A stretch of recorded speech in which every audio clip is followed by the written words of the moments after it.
Hi there, everyone.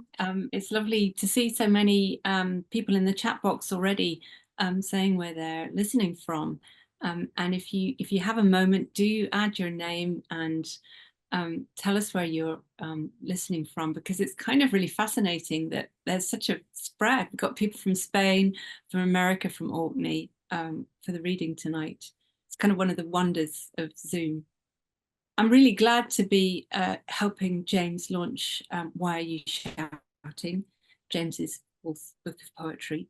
I've known James for, I should say to start with, that I understand that poetry readings on Zoom tend to be a fairly niche sector in the entertainment world. So it's kind of likely that all of you know James well and have read James's work and really don't need me to introduce him. However, I will say a few words. Partly because I've known James for a few years, and while I was in Cambridge doing sort of residency, I got to know him a bit better. And I should say, before I say anything about his literature, that he was a wonderful friend to me in Cambridge and a very generous, spirited person and poet. And I feel that in his work as well. And he, as you know, he writes poetry and translates, as I do. It's kind of customary to say in this situation that he's a poet in his own right, as if the translation was he was simply the spouse of translation. But actually, I'd say in this case that James is a translator in his own right, as well as a poet. He translates from Russian and Spanish, and he spent a long time in both those countries, and their cultures and societies have enriched and enlivened his work, as I think you'll hear this evening in Why Are You Shouting? He has a number of translations to his credit, including a translation of Mayakovsky, which was a Poetry Book Society choice in 2016, and a long-standing commitment to the Spanish writer Manuel Villas. I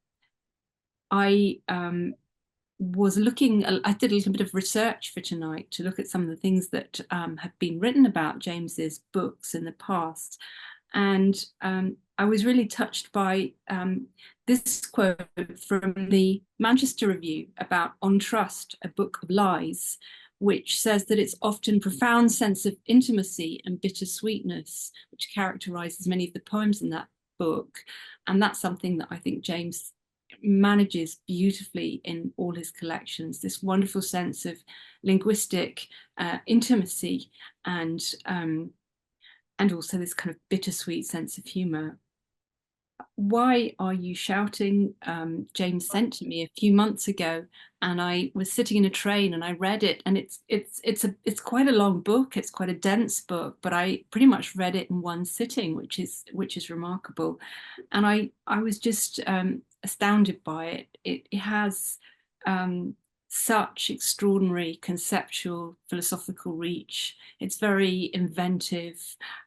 It's got a sort of exhilarating quality to the language. You just sort of buoyed along by it. And I also love the way that James uses language in this book. It seems to me to have both the knowledge and the understanding of a translator about the different registers we use, the different way we speak to people, and all of that is so beautifully managed.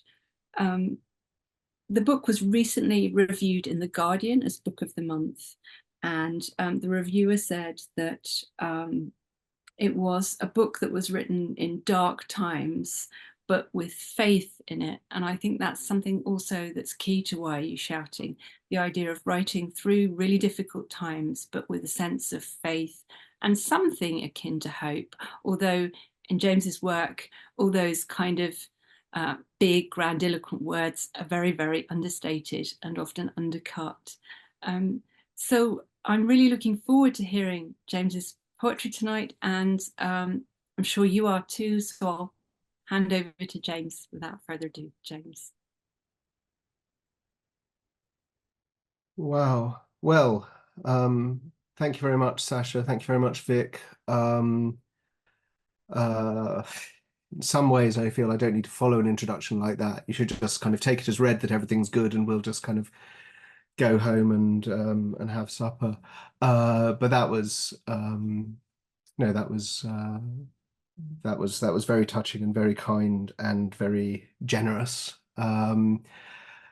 So I notice, I mean, there's a couple of things to say about the book, I think, which is that one of the things that it's built on is a series of quite long poems, which I don't think I've got the space or time to read from this evening. And also you probably don't have the patience or, well, I mean, as attendees at poetry readings, you probably do have the stamina, but I wouldn't want to test it. So what I'll be reading from is a selection of the slightly shorter poems, although the first poem I'm going to read is over, it's 3.5 pages long, so short is a kind of a relative concept. And I ended up picking for this reading quite a lot of the poems that deal with Russia, which has become over the past several years, but over the past 2 years, kind of very noticeably, 2 and a bit years, a very tricky um, place to think about. And obviously, any experiences that I have as a translator from Russian are, nugatory, really insignificant compared to anything that's happening there.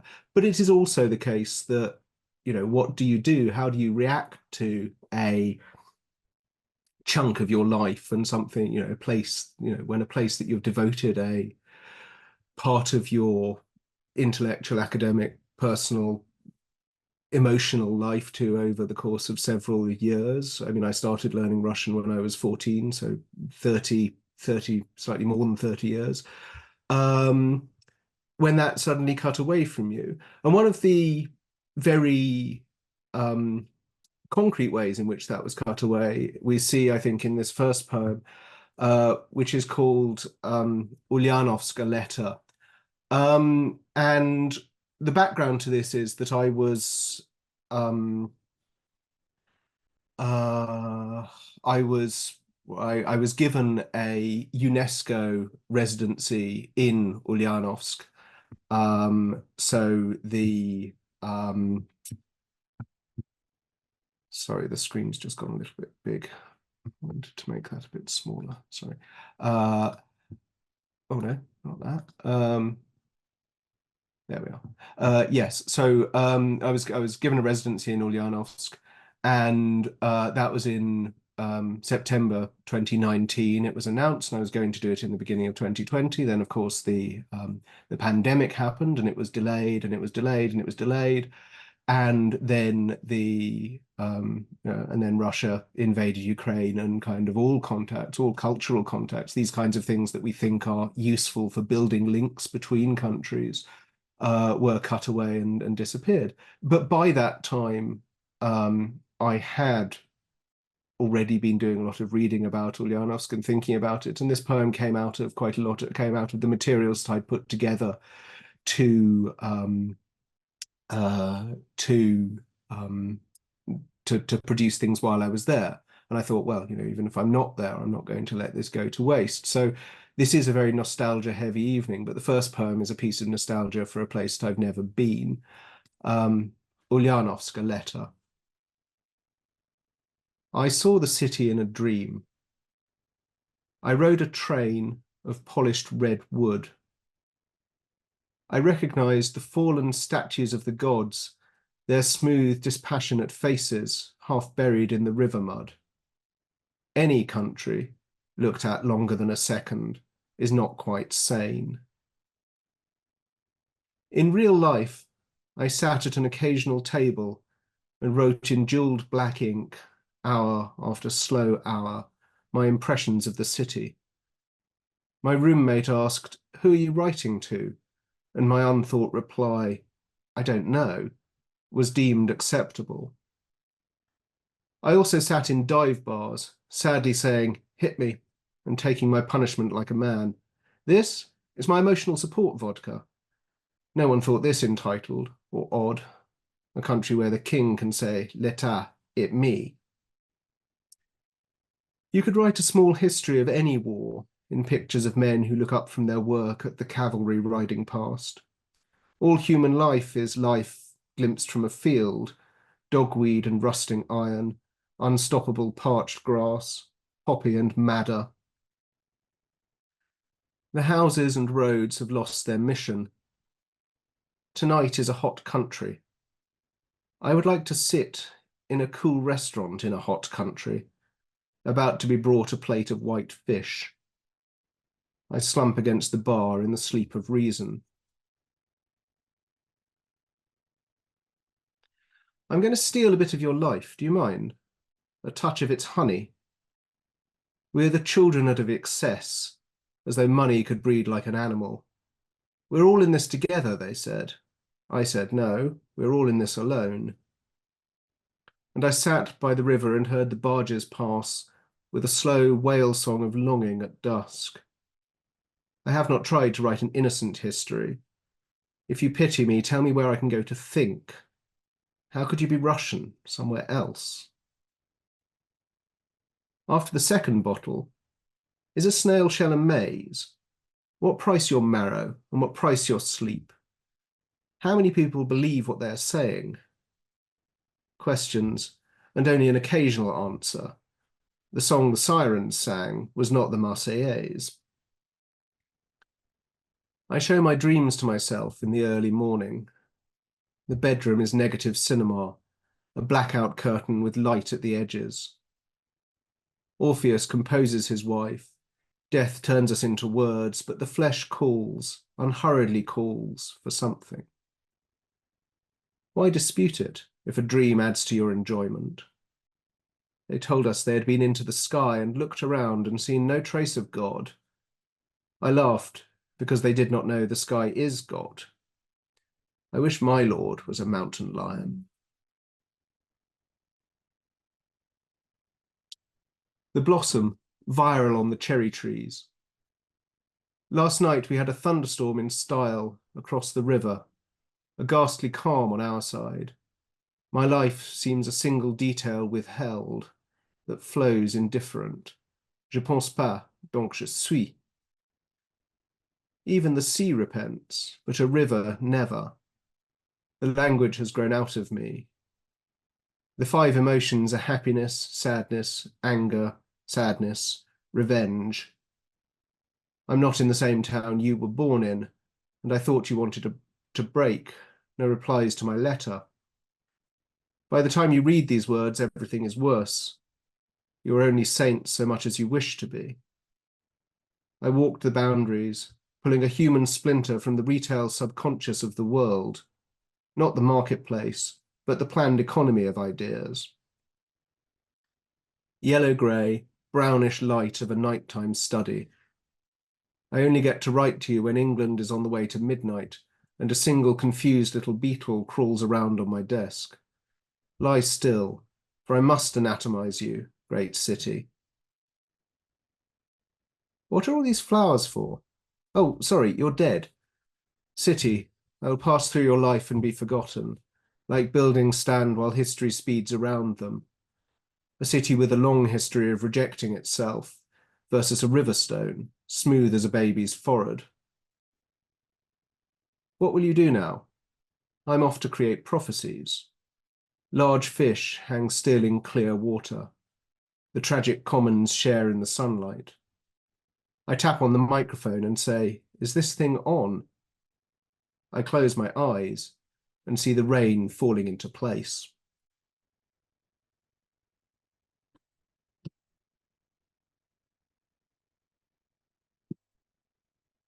This next poem is one of those poems that they call, well, there's a sort of pretentious word for it, the ekphrasis. You know, it's poems about pictures, poems about other pieces of art. But what it is, I had a postcard I found in a second-hand shop of uh, a Soviet landscape. It was sort of the classics of Soviet art, or fundamental works of Soviet art or something. And it was a picture of I mean, it was a picture and I couldn't tell what it was of. And then, as you'll see in the picture, that the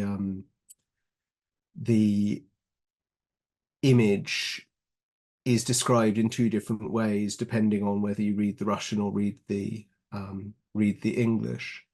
So this poem's called an idyll, sorry, the idyll, replaced by an unjustifiable melancholy. I suppose partly because when you think about things for too long, you end up becoming fairly melancholy about them, and it's not really fair. They're just things. The idyll replaced by an unjustifiable melancholy. Before us, we have a picture, and I would like you to come to it with me. It is a small thing and shouldn't take long. I don't promise knowledge, or that it will be painless. The picture is a Soviet landscape, large as a portfolio. It is a bright landscape, and I would maybe say happy. I've only seen it on a postcard, which I sent to you blank. The question of dimensions has been raised and passed over. I am unaware what it represents. It is a field and a tree, but the title is given different in Russian and English. Perhaps both Russian and English are needed here. The English title says it is the picture of a tree. The Russian title says it is the picture of a field. It is, say, the picture of a single upright stroke in white oil, surrounded by dormant and yielding green and yellow oils, and it is, say, the picture of the field returning on itself, with a lonely rowan tree stiff in the background. I understand it always. Language is not my friend and only covers a world that is not of itself anything. Tansy and mountain ash are in the picture, and my understanding is not in the picture, and the picture is not my friend. I do not know the names for what any of this is. When I come to ask what you think, there is no answer, and you have not been here for too long.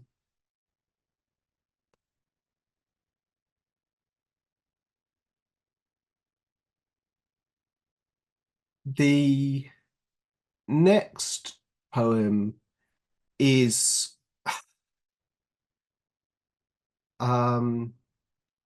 it's a fairly angry poem. I mean, nostalgia can be angry. Um, and yes, I mean, it's about an experience that made me cross, which was not a, again, I mean, not in itself a strong emotional experience. I mean, a lot of the things you find out about nostalgia is that strong emotions come out of you rather than are inherent in the things. When I was living in St. Petersburg, at the kind of turn of the millennium, about 20, 25 years ago, I went to the cinema to watch Last Tango in Paris, and I didn't like it very much, and that's what this poem's about.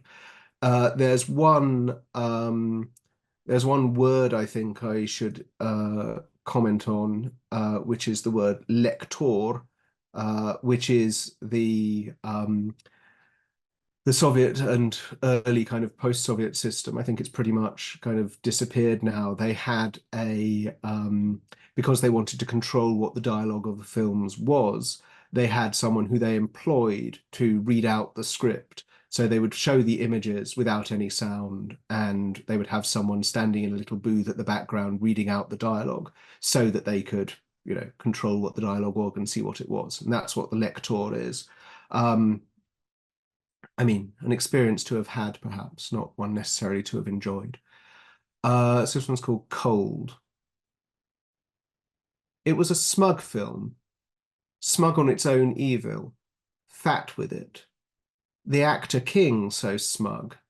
The direction, allegedly so cold, so pure, in fact only smug drunk on its ambience of slush and nicotine, springtime and grey city light, and all the poor beige suicides, the camera always moving, side to side, more fear, more broken people, the surrounders who indulge their man's brokenness, the always sense of a wink to the camera of men complicit in their acting, their actions. I want to know nothing. This is not grief. This is a teenage boy's, an Italian's fantasy of grief, how to weaponize grief, grief as the royal road to a woman's body. And we tell the audience that she is unsatisfied and she keeps coming back, doesn't she? She's asking for everything that is filmed and shown.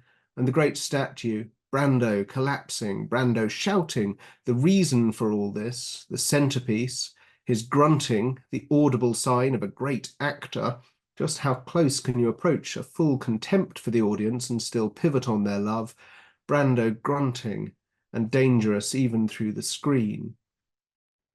One moment in this vast, smug film, black stain on the negative. When I tell you I felt as pure a cold as any art has ever made me feel. When Jeanne shouts across the metro station, a train passing, to her useless and aggressive boyfriend, screams in a fury she deserves, Je suis fatiguée de me faire violer. I am tired of being raped. And the train passes, and she has her fury out in the world, and that clever, clever camera switches to show how she is seeing, and there is no one standing or listening on the other platform. And I saw this film in the cold cinema, the Spartak cinema, the unheated former Lutheran church on Kirochnaya Street in 2001, before it was destroyed in an insurance fire in spring, almost spring. I was unhappy, not that unhappy, in love. The film a scratched print, the sound horrid, the underpaid, abused lector read out the script in a dry Russian monotone, and the film was so cold, the church so cold, the camera eye so, too. I did not deserve to feel so cold. But what saved me was the world existing outside the film, the cinema, the church, the abyss, that voyeur, always ready with a few home truths, and to know that, yes, there was always standing and listening and watching, and you can see the world without judgment and knowledge. It is not all grey and tired, even in the grey-tired, grey-skinned city. I came out into the grey evening and forced myself to see life, and that evening the bridges opened like a great stone Bible, and the river, the frozen river, the river tore pages from itself.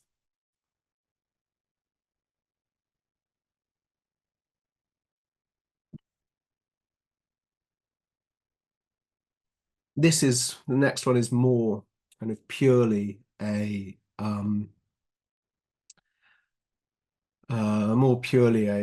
sort of a story, a narrative of the past, again with ideas of nostalgia in it. I mean, prior to spending some time in St. Petersburg, I lived for a year, a gap year in Moscow, teaching English, and kind of noticeably unprepared for teaching English and not very good at teaching English. And this poem's about the sense of,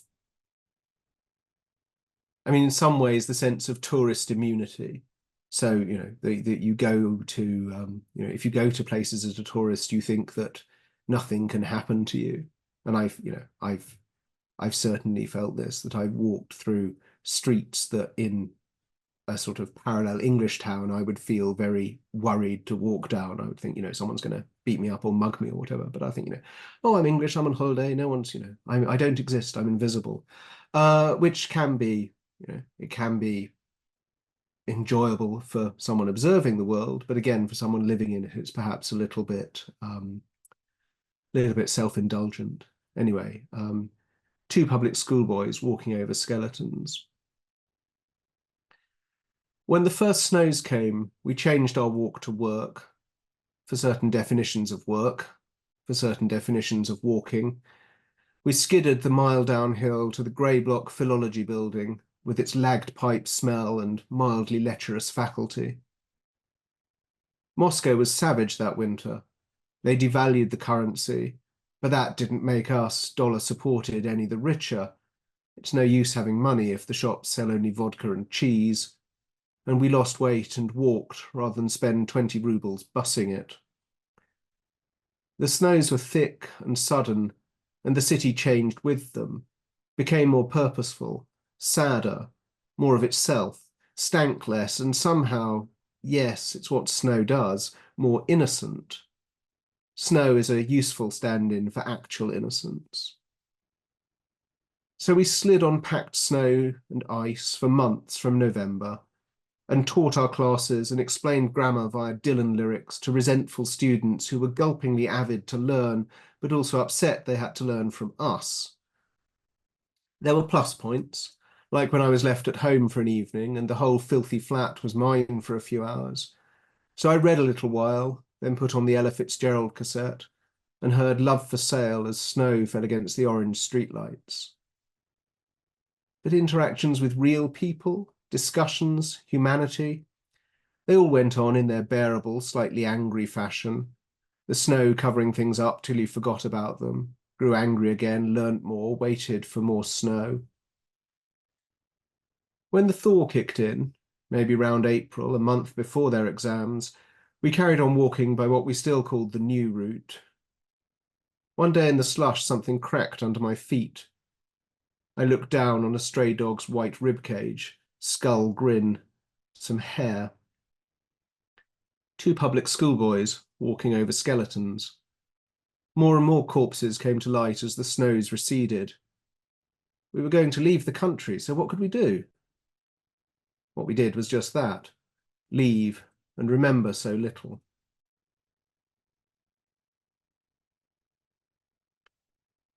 And I'm going to read two more poems, I think, and then finish another kind of longish one and a short one. And the longish one kind of summarizes and overcomes and gets rid of this idea of nostalgia, or I mean, to the extent that you can. It's uh, it's yes, I mean, it's sort of having the realization that, you know, living in the past, thinking too much about the past can trap you there. It's called Dwelling, which obviously has a double meaning. There's another Russian word in it, which is a very good. I mean, if you come out of this with knowledge of two very good Soviet terms, which is podъезд, which is the kind of the entrance to a block of flats. So it's a you know, um, you know, the bit that you get into with perhaps an entry code, but then it's, you know, the staircase and a sort of, yeah, general kind of I mean, a place that can be again fairly, you know, fairly full of kind of urine and empty vodka bottles and so on. Dwelling. Coffee, an espresso, the morning's confessional, and a scrap of cardboard from a listless envelope. Miss Desire to Mr. Desired, a phone number, all written in her scratchy, ungirlish hand. The card, torn from a knockoff perfume box, all the false, expensive gold and brown. You can tell this is a memory, can't you? Her number gone the way of tickets and bookmarks, lost and reassembled like everything, piecemeal. If I had the number, still, I might dial it, that lost Russian flat, and feign surprise when someone who was not her answered me, or the call rang out in an empty house. I'm thinking a lot about something my son said. You know that memory means mirroring enemy, though I don't know where that came from or why he should have said it now when it hit hard.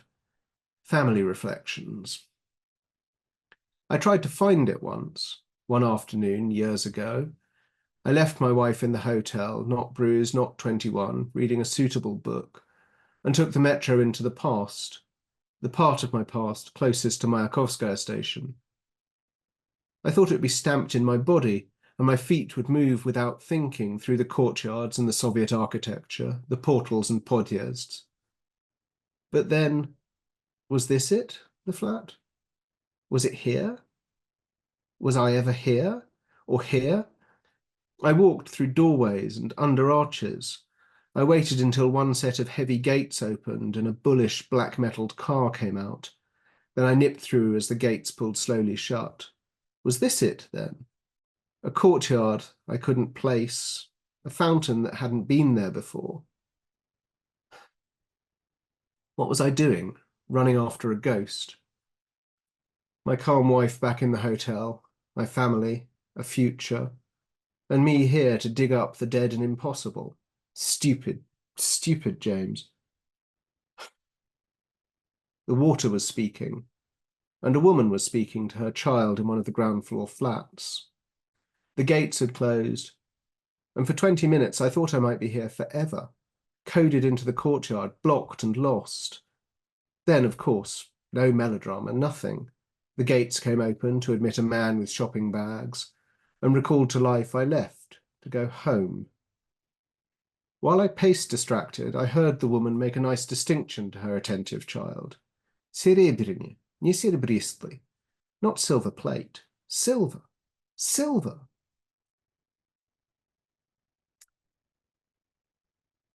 And finally, a very simple poem. I don't really need to say anything about it. It's called I Write You a Letter, which is also in that sort of tick that some people annoyingly use, is also the first line. So, I write you a letter over the long course of an afternoon, with the eggshell sky losing its colour, turning from blue to grey-black, all the light leaching from the world, until the world is black, and the letter is full of light. Thank you very much. I'm going to stop there, and we can move on to the next bit of the evening. Thanks very much, James. That was really wonderful. I'm so glad you finished on that poem, I Write You a Letter. I think it was in PN Review a little while ago. It was one of the poems printed there. And it's just such a beautiful short poem to finish on after those longer poems, equally wonderful, but in very different ways. They're quite, they're full of such philosophical musings and thoughts and, you know, incredible linguistic turns. And I wanted to ask to begin with, oh, I should say, first of all, if you have any questions, please do put them in the chat. Or is it the Q&A? I think it's just, is it actually perhaps, Vic, you can put a message in the chat and just let everyone know. I think it should be in the Q&A box at the bottom if you want to ask a question, or just put it in the chat and I'll ask it. That's fine. So I'll start with a few questions myself to James, and then we'll move to anything that kind of appears from anyone at the reading. So the first thing I wanted to ask about was translation, and I'm asking this question not just for myself. I'm really interested to know, actually, but also for Jasmine Linklater at Carcanet, who wasn't able to host the evening, but really dearly wanted to ask you about the way that your translations, particularly of Mayakovsky, had influenced your poetry. And I think she made a really good point. She said that this collection, Why Are You Shouting, seemed to mark a real sort of change in your work and your approach. And she wondered if that had had anything to do with the translations, and particularly the Mayakovsky. I think that's a very good question, and I think it's true. I find I don't know. I mean, this is something I sort of I maybe have spoken about with you before, but I find that that translation and poetry kind of occupy the same space in my head. So if I've got a big translation project on, I feel very I feel, you know, not that I'm lacking inspiration, but I feel that I don't really want to or can't write poetry because, you know, if you're translating anything that's kind of worth spending the time on, you're translating someone who's got a voice that you are assimilating and fighting with and kind of working with and trying to get to grips with. And part of the process, part of the process of doing that is kind of getting kind of identifying with the person that you're translating. And I think there are two people I mean, poets where the translation really has affected me. Mayakovsky, I think, yes, very much so. I mean, in particular, I mean, everyone always says, this is something that Mayakovsky does, is that he's he's kind of the master of rhyme in Russian. And, there are other people who use rhyme in I mean, an equally kind of virtuosic, but perhaps less kind of show-offy way.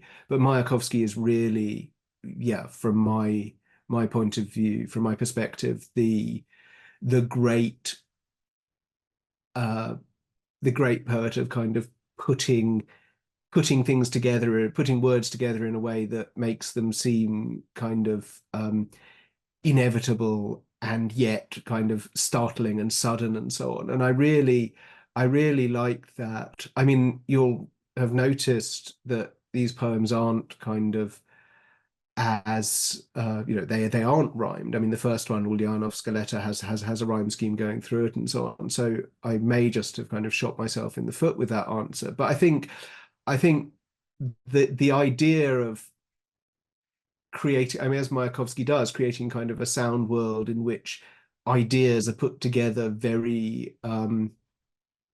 uh, very sort of strikingly sort of jammed against one another just because of how they sound is something that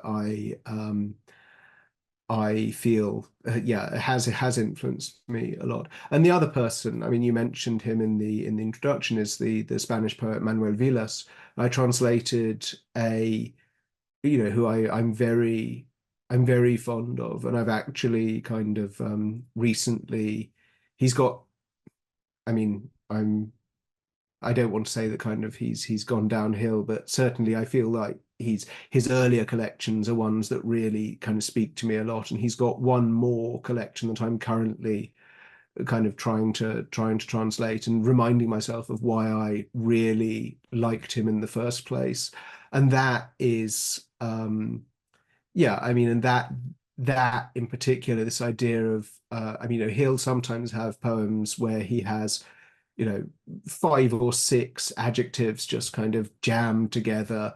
Um, again, sort of, one after another, and you find them not, and it doesn't seem kind of arbitrary that he's creating images, he's creating kind of an understanding, but he's also opening up his poetry to going back on itself, contradicting itself, qualifying itself in a way, which again, I think that certainly before this book, I feel that, I mean, the previous collection on trust, which is the last collection of kind of shorter poems that I published, and then there was a sort of a book length poem after that.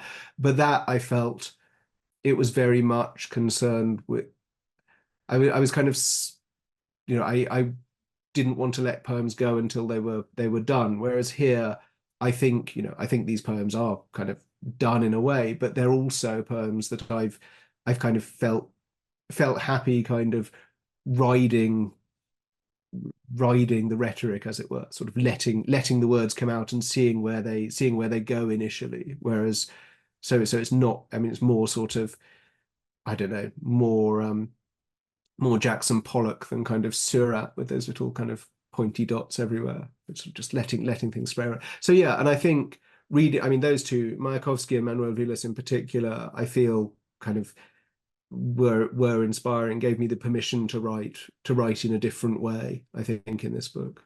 Yeah.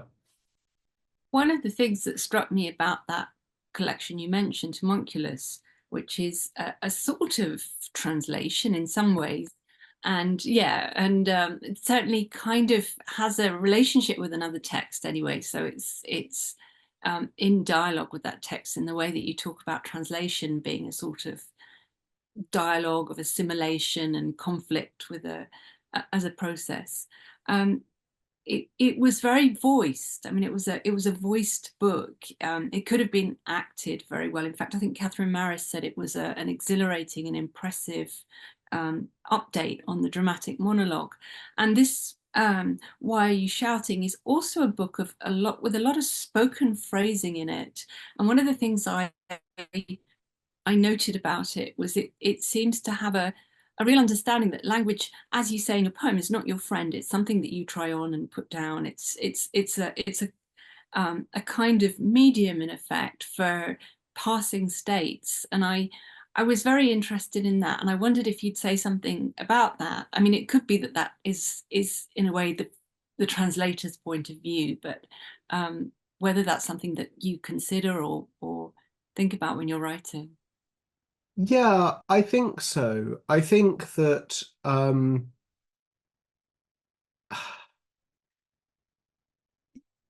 yeah, I mean, you also, I remember that you sort of you mentioned when you'd first read the book, you sent me a really kind and again very generous email saying, I mean, and you mentioned one of the poems in particular, which is I mean, it's called Short Story, and you saying, is this something that I was thinking about, kind of that sort of narration having a narrative voice. And I think, yeah, I mean, I think that from um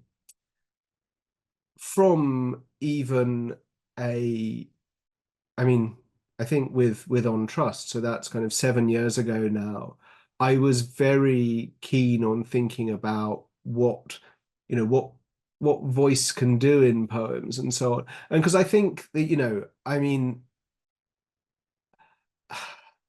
I don't think I could ever be a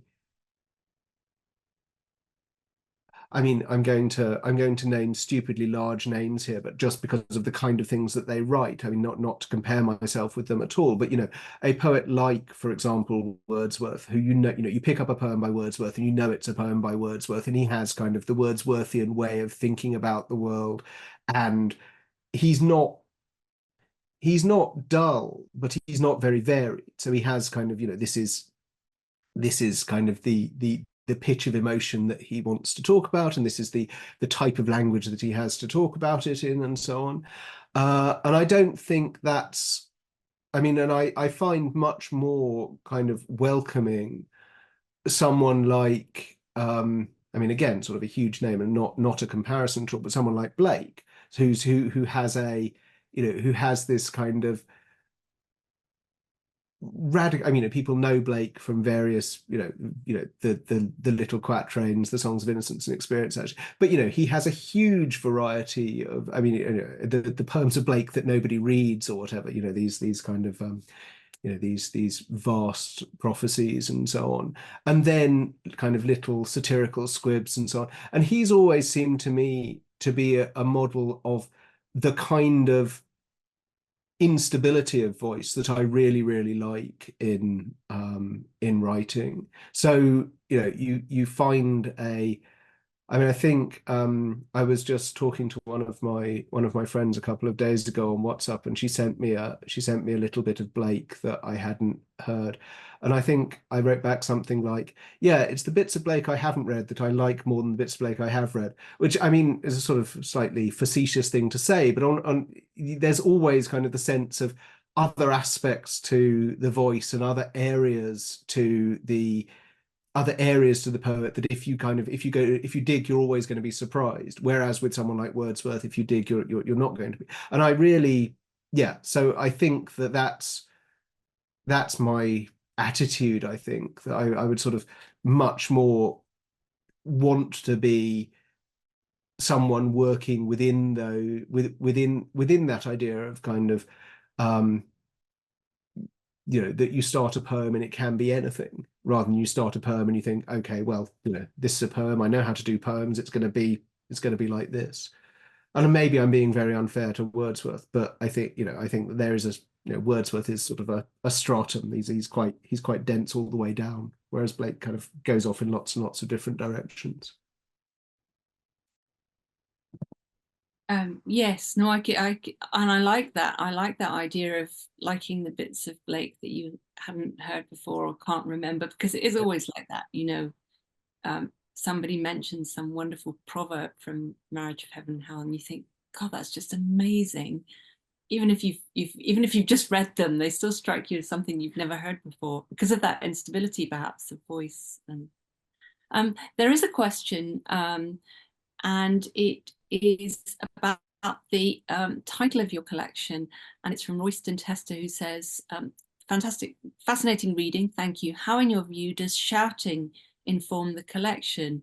And I should just add that I really love this title. I think it's fantastic. And Michael Schmidt was saying just before the reading how much he liked the cover. And it does seem to be a wonderful coming together of cover and title. It's actually quite, I can imagine people laughing out loud as they pick the book up. Not something you can say for a lot of poetry collections. Well, yeah, no, I mean, I think, uh, yes, okay. So, I mean, there's a couple of things to point about. Thanks for the question. The the idea of shouting, I mean, I suppose in particular, the idea of um, I I think it comes from a the environment that we live in particular, the political environment in which we live in. And I left, I left social media about 2 years ago now because it was, it was doing my head in, as they say. But yeah, the idea, that's constantly reiterated in various kind of editorials in newspapers and so on, where they say, oh, can't we all be nice to each other? But I think that there is a sense that we're living in an environment where people are, that how do you control a narrative? And one of the ways in which people think that they do control what's heard and what's understood is by shouting, by being more kind of by being louder, more kind of aggressive than the other person.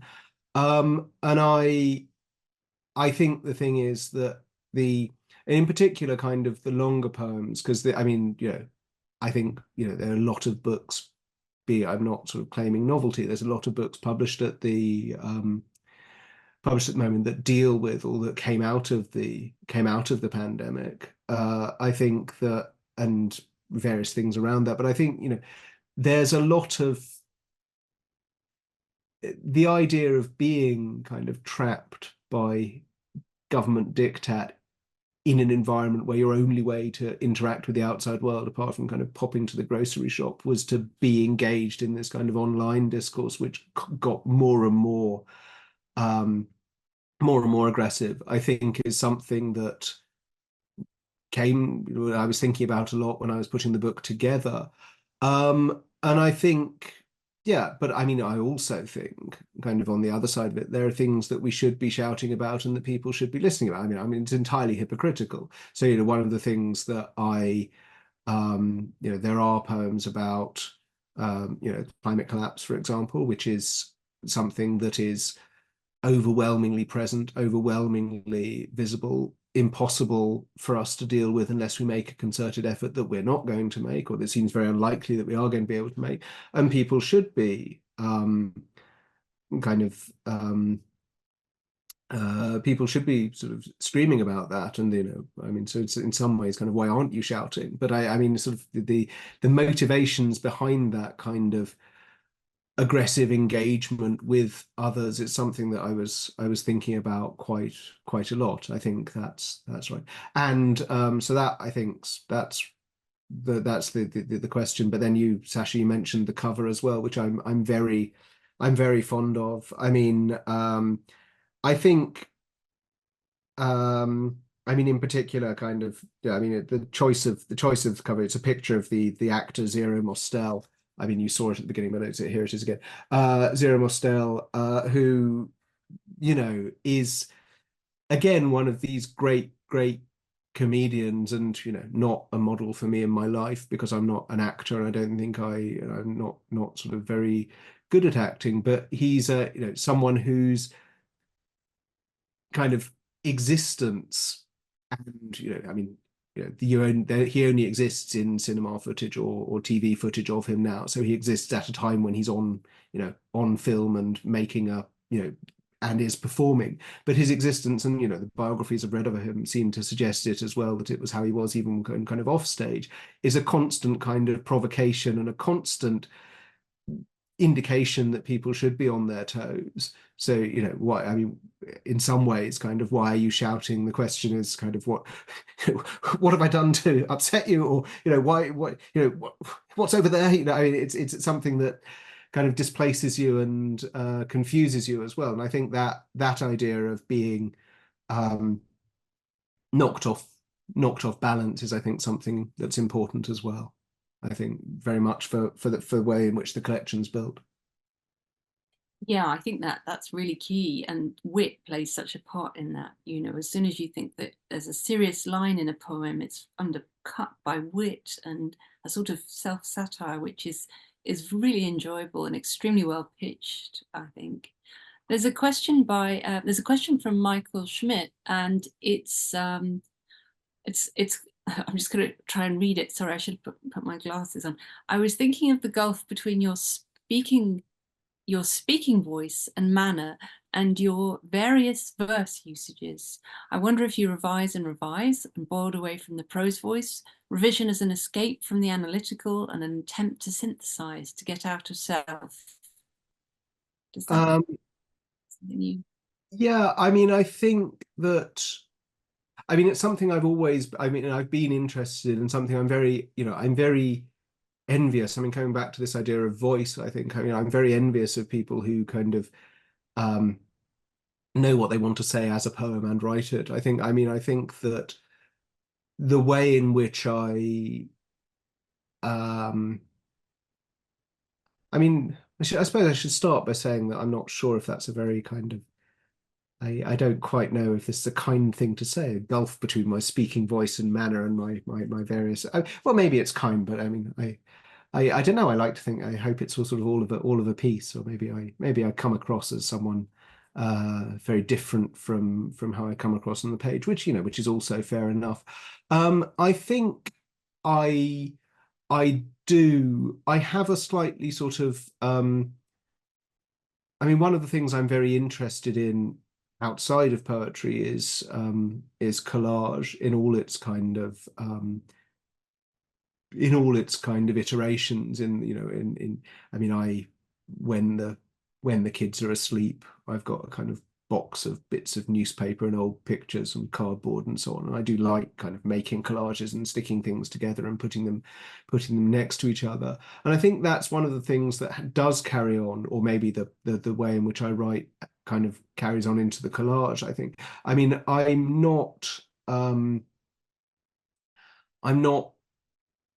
think more and more it's rare that I kind of sit down and think I've got an idea for like I say, an idea for a poem as a poem. I might sit down with a collection of lines or a collection of kind of half-baked ideas or a single idea that I want to work with, and then, you know, get out my I mean, this feels a little bit kind of intimate, like I'm giving away trade secrets, but kind of, get out my notebook and sort of see what I've written down. And I find that the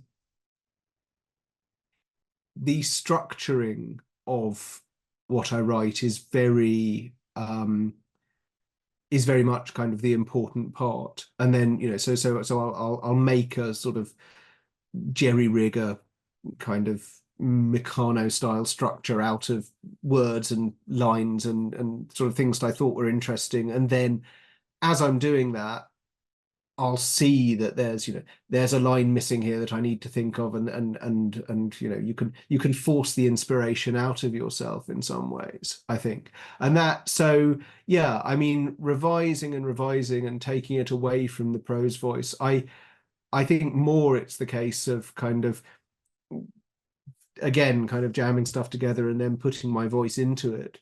I mean, poets are always talking about inspiration. That's, literal inspiration, breathing yourself into something.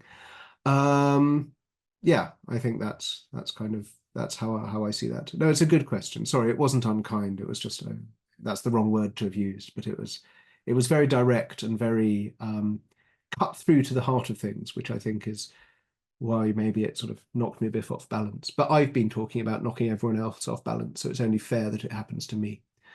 Yeah. I think it very much speaks to the way that the book is composed and the various different voices and poses and linguistic kind of approaches that you use. Um, they do come across as very various, and that does make it a very exhilarating read. Um, we haven't got much time left, and I just wanted to ask one last question, and it's something we talked about earlier and we talked about before, which is that it seems to me that you're really interested in ideas of masculinity and sort of modern masculinity in various different settings and cultures. And that seems, I mean, I find that a very interesting theme and a very rich theme, but it's also quite a sort of difficult, sort of slightly treacherous area. And I'm impressed by your courageous sort of take on it. So I wanted to ask you about that, whether that was something that was conscious material, or whether it seemed simply to be sort of foremost, or if it was simply a result of Sorry. being immersed in different cultures. Um, yeah, I mean, it is a difficult topic. I think that, I mean, I think it's quite hard to write about kind of manliness and maleness without either people thinking that you're you know, that you're you know, buying into a rhetoric of kind of, you know, 1950s husband going out to work, women staying at home or whatever, or you're thinking about you know, or you're kind of being deliberately kind of pig-headed. So it is, yeah, I mean, it is something that it is difficult to write about, but it is something I feel that I mean, I feel very interested in. I feel that, I mean, not that I have to write about it, but I want to write about it because I mean, you know, since you know, since the last book was published, I've now got two children. I am kind of continually having to think about myself uh, as a father, and that means thinking about yourself as a man. You know, a father tends to be, you know, father figure. I mean, not always, obviously, but you know, the relationship between that. So what does it mean to be a man and a father, and how those things fit together? So it is something that I think about, and I think it's something that comes from growing older, which I am, which we all are. Um, yeah, I mean, I don't sort of have a sense of being courageous in doing it. I think it's just kind of where the things I'm thinking about lead me. I also don't have a sense of being kind of naughty in doing it. I mean, it's certainly not done to shock or to kind of poke people. It's more kind of that's, and I mean, also I think sort of, I mean, in particular with relation to this book, very, very briefly, it is I mean, the obvious idea of, you know, parenting and uh, heredity, what's passed on from father to son, as it were, is all, especially in a world which now seems much more temporary and much less solid than it did even kind of 20 years ago, is very significant. That those are things that you do end up having to think about very seriously. Um, and I could talk about this for longer, but I think we'll have to stop. I'm really sorry, but yeah, I don't, and also I don't have a sort of more coherent, lengthier answer than that. Thanks very much, James, and thanks for the reading. It was really wonderful, and I'm very pleased to have been here for the launch of this book, because it feels like it's a significant book, what both for James and for poetry in general. And I wish it well. I wish it well. Thank you so much.